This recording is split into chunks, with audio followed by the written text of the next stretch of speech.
नमस्कार। मैं हूं नवीन सिंह परमार और आप देख रहे हैं परमार मीडिया का YouTube channel the Siwan dialogue पर हमारा समसामयिक विषयों को लेकर चलने वाला विशेष कार्यक्रम मंथन।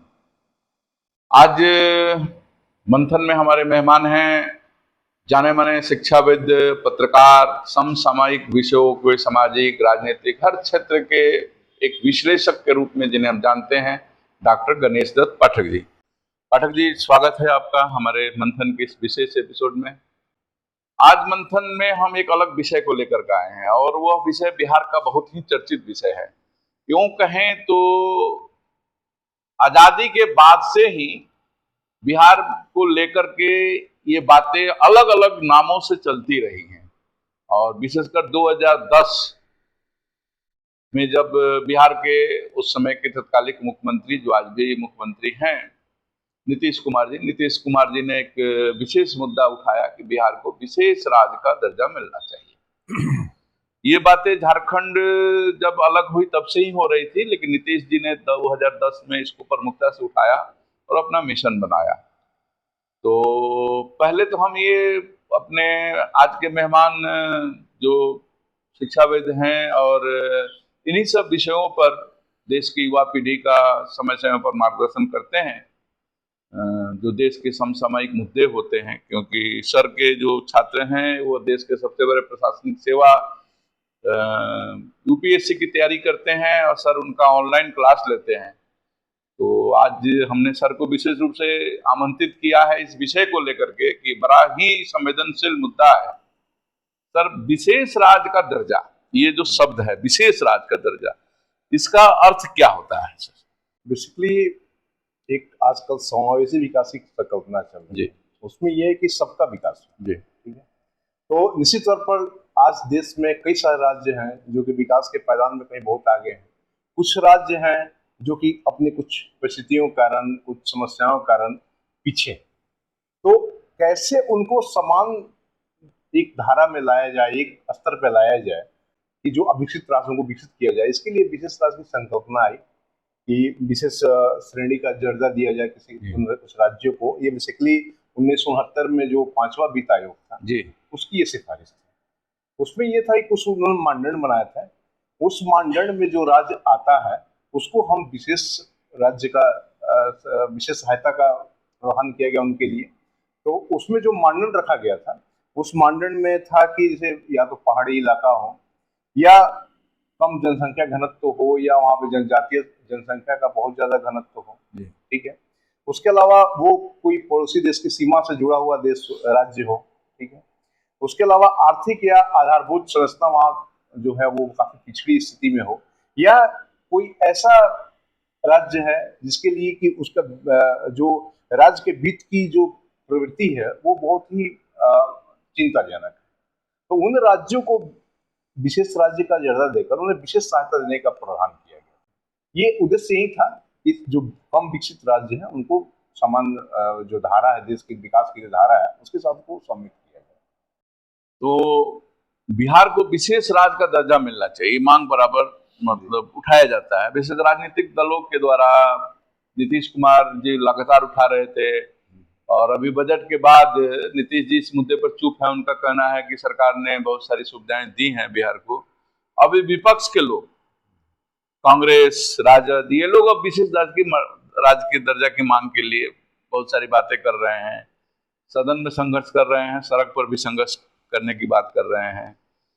तो आपको क्या लगता है कि मतलब वर्तमान परिस्थिति में, जैसे कि आपने बताया कि क्या क्या मापदंड है, तो उस मापदंड में तो हमारा बिहार कहीं उतरता नहीं है?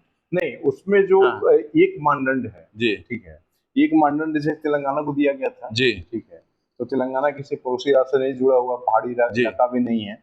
एक मानदंड जो कि आर्थिक और आधारभूत संरचना में पिछड़ा था, ये बिहार के साथ है। और बिहार का जो बेसिकली जो कोसी वाला एरिया है और सब जो चीजें हैं वहाँ पे कई सारे एरिया है जहाँ हमसे बाढ़ वगैरह आता रहता है, आपदाएं आती रहती हैं और उसके कारण बहुत तबाही, जान माल की क्षति होती है। विकास का सारा जो एक ढांचा बना होता है सारा तहस नहस हो जाता है।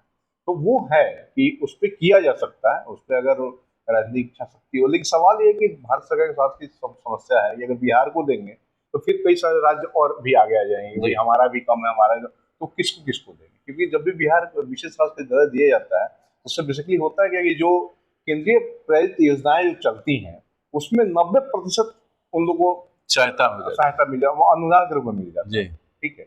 और बाकी जो अन्य राज्यों को 60-70% मिलता है, ठीक है।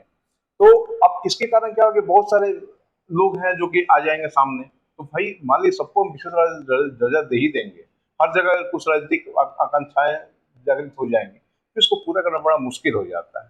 तो इसीलिए हो सकता है कि इसका वो किया गया हो। लेकिन बिहार का जो एक चीज हम ये बताना चाहेंगे, बिहार के साथ जो बिहार अपना तर्क देता रहा है, वो तर्क ये रहा है कि हमारी आर्थिक असमानता हमारे यहाँ है, ठीक है। दूसरा तर्क ये रहा है कि हम प्राकृतिक आपदा से हमेशा ग्रसित रहते हैं, कभी बाढ़ आता है, कभी सूखा पड़ता है, ठीक है, ये सब चीजें हैं। तीसरा है कि बुनियादी ढांचा भी बिहार में पिछड़ापन है, और उत्तर बिहार में ज्यादा है। दक्षिण में थोड़ा कुछ काम भी हुआ, उत्तर में तो बिल्कुल भी पिछड़ा है, अभी बुनियादी ढांचा, सड़क, बिजली और सब व्यवस्थाओं के मामले में बहुत पीछे है, ठीक है। तीसरा चीज ये कि जो यहाँ का ये विकास के लिए जो वित्त पोषण की जो आवश्यकता है वो है यहाँ पे, क्योंकि जो विकास को उसको एनर्जी देने के, उसको ऊर्जस्वित करने के लिए चाहिए कि उसको मनी का सपोर्ट मिले, ठीक है। ये सब कुछ आधार है बिहार के पास, लेकिन अब केंद्र सरकार का डिसीजन है, उसको लग रहा है कि गरीब को देंगे सबको देना पड़ेगा, तो इसलिए हो सकता है कि उनका जो निर्णय रहा हो। अभी सर विशेष राज्य की दर्जा की जब चर्चा हो रही है तो विशेषकर भाजपा के सांसद, जो भाजपा के नेता हैं, वो एक बात बार बार कह रहे हैं कि विशेष राज्य का दर्जा नहीं मिलेगा, इसके लिए कांग्रेस दोषी है। क्योंकि पिछले कांग्रेस की सरकार ने, शायद केंद्र की सरकार ने ऐसा कोई बदलाव किया है सिस्टम में, जिसके चलते तो सर इस विषय पर थोड़ा सा आप हमारे श्रोता दर्शकों को। ये राजनीतिक बातें हैं जी, ठीक है। वो जब वही पक्ष जब सत्ता पक्ष में रहता है कुछ बात करता है, वही विपक्ष करता है कुछ करता है, वो हम इस पे कुछ कह नहीं सकते हैं, ठीक है। ये पूरा राजनीतिक निर्णय होता है जी। अब ये किस आधार पे लिया जा रहा है वो वही लोग जानते हैं, लेकिन जो बिहार की जो स्थितियां हैं जी, उसमें उसको सपोर्ट चाहिए जी, बिल्कुल। दर्शकों, हम विशेष राज्य की दर्जा की बात सर से अभी कर रहे थे, तो सर भी मानते हैं कि बिहार को विशेष सहायता मिलनी चाहिए, वो विशेष राज्य के दर्जा के रूप में हो या फिर विशेष सहायता के रूप में। छोटा सा उदाहरण बताएं आपको, जैसे सिवान को लेते हैं जी, ठीक है। सिवान आज के डेट में क्या है कि आपने देखा बिजली कितनी कठिन समस्या हो जी। समस्या क्या है, बेसिक समस्या क्या है? बेसिक समस्या है कि 10 साल हमने बिजली खर्च किया और उसके इंफ्रास्ट्रक्चर बिल्डिंग में भी काम ही नहीं किया जी। जो एरिया जहाँ 10-20 घर थे वहां पे एक ट्रांसफार्मर लगा, उसी वहां आज 200 घर हो गए और हर घर में एसी हो गया और वही ट्रांसफार्मर लगा हुआ। तो इंफ्रास्ट्रक्चर के बिल्डिंग के संदर्भ में बहुत जरूरी है कि एक दीर्घकालिक योजना बनाई जाए और उस पर अमल किया जाए। और बिहार में इस इंफ्रास्ट्रक्चर की, वो सड़क का मामला हो, बिजली का मामला हो, बहुत कमी है, तो इस पे काम करना होगा, ठीक है। और जो यहाँ पे बिहार में जो अगर मान लो विशेष राज्य का दर्जा मिला या नहीं मिला, ठीक है, मिल जाता तो ठीक ही है, नहीं मिलता तो भी यहाँ पे अगर हम शाश्वत विकास की जो परिकल्पना है उस पर काम करें, रोजगार सृजन पे काम करें, बुनियादी ढांचे के विकास पे काम करें, ठीक है, और मानव जो संसाधन यहाँ का है उसके विकास पे, युवाओं के कौशल विकास पे काम करें, सही तरीके से काम करें, प्रभावी तरीके से काम करें, तो बिहार अपने आप विकसित बन जाएगा। उसको राज्य की आवश्यकता पड़ेगी, दर्जे की आवश्यकता नहीं पड़ेगी। लेकिन सवाल है कि इसके लिए राजनीतिक इच्छा शक्ति की आवश्यकता होगी, प्रशासनिक सहयोग की आवश्यकता होगी, आम लोग के भी सहयोग की आवश्यकता होगी। सब मिलजुल के करेंगे तो बिहार अपने आप विकसित हो जाएगा। उसको किसी उसकी सहायता, सहानुभूति की आवश्यकता नहीं पड़ेगी, वो अपने आप आगे निकल सकता है, लेकिन सब लोग मिलकर प्रयास करें।